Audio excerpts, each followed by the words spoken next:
So this one's, I started to write it in stanzas. It's actually probably more like a monologue. I'm not exactly sure what form it is, but it's short. So the way I have it pictured is I'll be sitting at a table, be an oil lamp on the table. I'll have an old paperback copy of Hesse Siddhartha, maybe a bookshelf and some books behind me or something. And so that's the way this set would look. And the rest of it goes like this. Even ghosts love good books.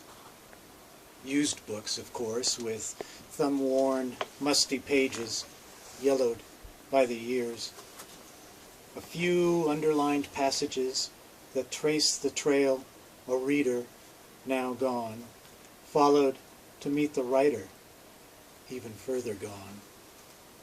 Into a one-room cabin in a Zen monastery, deep in the California wilderness, a room just big enough for a bed and a desk beneath a wall of books. Where I sit, thumbing through her copy of Hesse Siddhartha, The Life of the Buddha, auf Deutsch, a language I can't read, while the lamplight flickers my memories of her across the wall.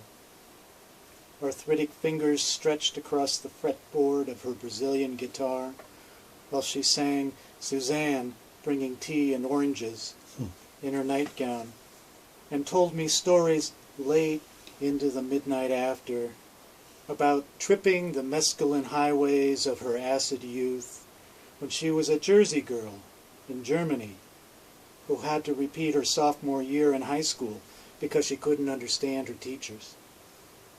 Hitching the Autobahn with her roommate Zana for pizza and beer in Stuttgart, or a 3-day rock festival in Mannheim, Atomic Rooster and Pink Floyd.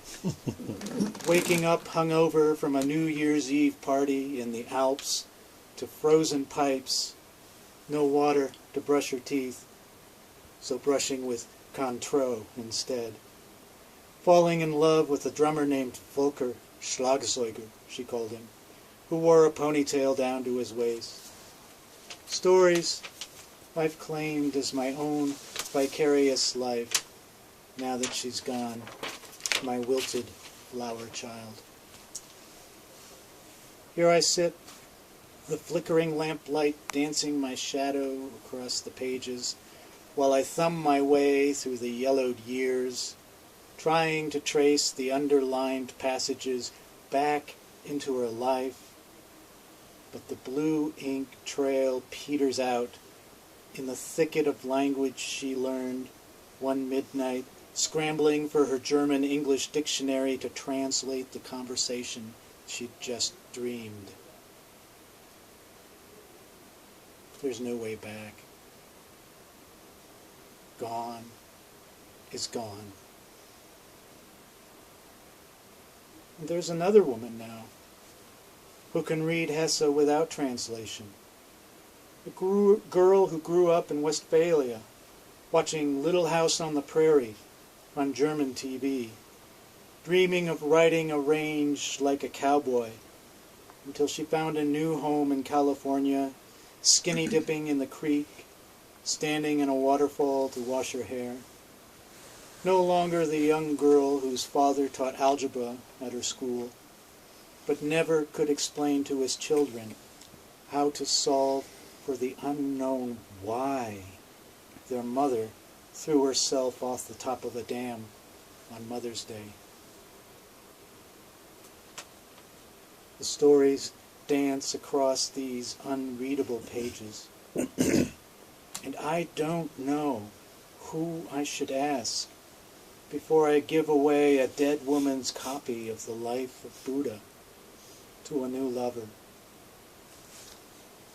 But as I flip through the pages, I feel a tremor, as if someone is resting her hand on my shoulder. Yes, it's time for a new woman to explore the many-storied passageways of Hesse's German in the language her mother used to tuck her into bed at night.